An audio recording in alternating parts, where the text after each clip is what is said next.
Ya, jadi video kali ini akan menjelaskan bagaimana cara melakukan manajemen suatu produk ya. Jadi langkah awal adalah melakukan login terlebih dahulu. Di sini saya sudah mempunyai satu user login, di mana user login ini mempunyai role warehouse operator sehingga mereka bisa melakukan manajemen produk. Oke, langkah pertama adalah melakukan login terlebih dahulu.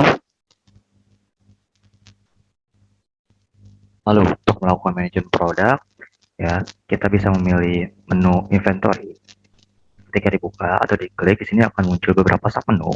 Ya, di sini kita bisa memilih menu kategori.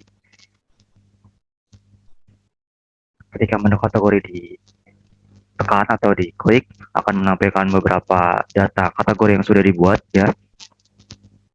Di sini untuk melakukan pembuatan kategori, kita bisa melakukan atau klik tombol create pada pojok kanan atas. Ketika kita klik, akan muncul sebuah pop-up modal atau field di mana kita bisa mengisikan nama kategori yang akan kita masukkan. Sebagai contoh, di sini saya akan menginputkan nama kategori yaitu makanan kecil. Ya, lalu untuk menyimpan data kategori baru ini, kita bisa mengklik simpan atau save di sini. Ketika berhasil simpan, akan muncul notifikasi bahwa kategori berhasil disimpan.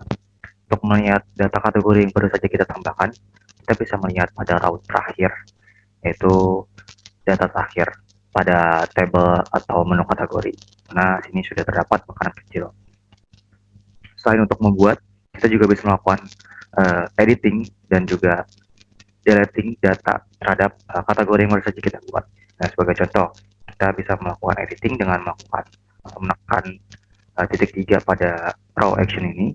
Lalu kita bisa memilih menu update. Di sini kita bisa mengubah datanya sebelum makanan kecil. Sebagai contoh, kita akan membuat atau merubahnya menjadi makanan besar. Oke, sini lalu kita simpan atau save. Jika berhasil akan muncul notifikasi bahwa kategori berhasil disimpan. Ya, sini bisa kita lihat yang sebelum makanan kecil berubah menjadi makanan besar. Selain simpan, kita juga bisa melakukan hapus atau deleting data. Ya, sebagai contoh, kita akan menghapus healthy and beauty ini. Kita bisa memilih datanya. Yang pertama kita pilih raw action ya, sesuai dengan data yang ingin kita hapus. Sebagai contoh health and beauty, kita pilih raw actionnya. Lalu kita pilih menu update, maksudnya delete untuk penghapusan. Ya, ketika kita pencet menu delete atau delete ya, akan muncul konfirmasi terlebih dahulu apa kita yakin untuk mendelete-nya gitu. Kalau kita pencet delete sini, maka datanya akan terhapus dan akan muncul notifikasi bahwa kategori berhasil dihapus. Kita bisa lihat healthy and beauty tadi sudah hilang. Lalu kita bisa masuk ke menu supplier.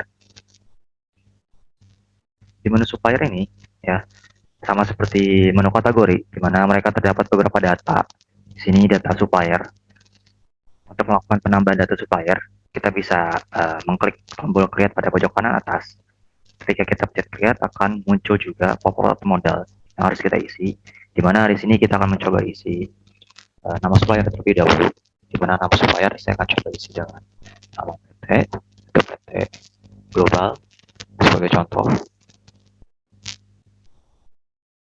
Untuk kontak merupakan nomor telepon dari supplier atau PT. Kita bisa mengisikan sembarang sebagai contoh. Dan untuk alamat kita bisa mengisikan alamat PT juga.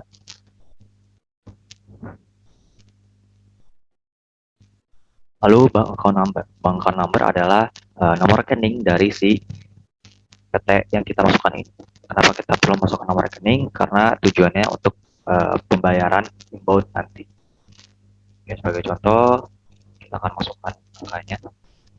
Account holder name adalah nama rekening dari rekening yang sudah kita inputkan. Sebagai contoh ya, rekening ini atas nama PT Global. Lalu account bank name ini yang merupakan nama bank dari nomor rekening yang sudah kita inputkan. Sebagai contoh di sini adalah Mandiri. Lalu jika sudah, kita bisa melakukan save untuk menyimpan data supplier baru. Jika berhasil, akan muncul notifikasi bahwa data supplier berhasil disimpan. Dan sama seperti kategori sebelumnya, data supplier akan masuk ke dalam row terakhir. Di sini bisa kita lihat PT Global sudah masuk datanya.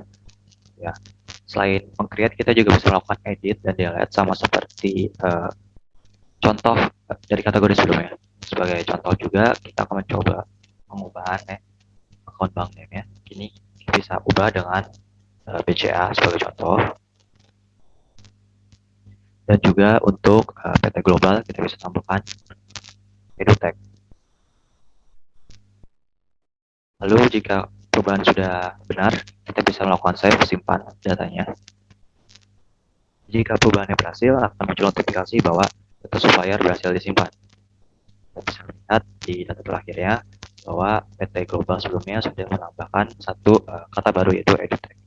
Dan jika kita melakukan view details, yang sebelumnya bank name-nya itu merupakan Mandiri, sudah berubah sini menjadi BCA.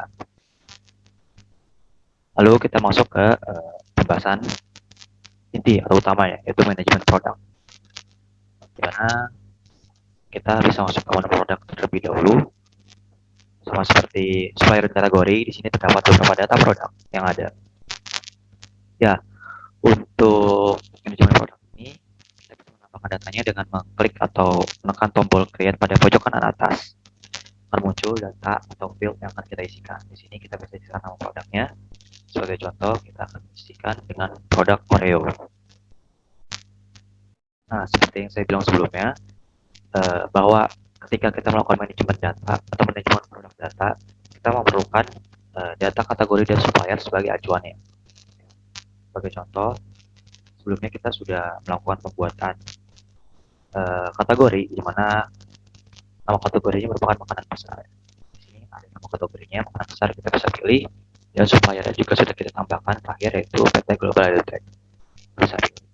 Lalu di sini merupakan SKU yang tergenerate secara otomatis berdasarkan dari product name, kategori, dan supplier. Jika sudah, kita bisa melakukan simpan data, maka produk data akan tersimpan dan menjadi produk data yang baru.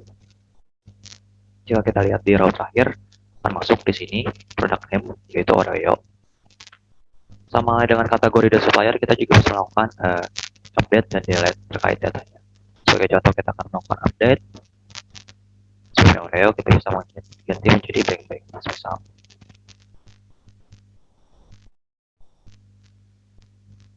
Oke, lalu kita bisa simpan untuk menyimpan perubahan. Sudah akan muncul notifikasi bahwa produk data berhasil disimpan. Bisa kita lihat di sini bahwa produk yang sebelumnya Oreo sudah terganti menjadi bang-bang. Oke, di sini juga kita bisa melakukan hapus data, kita delete, sama seperti sebelumnya ada konfirmasi terlebih dahulu. Jika yakin, kita bisa mendelete datanya. Dan akan muncul notifikasi bahwa produk berhasil dihapus. Dan produk bang-bang sebelumnya sudah hilang.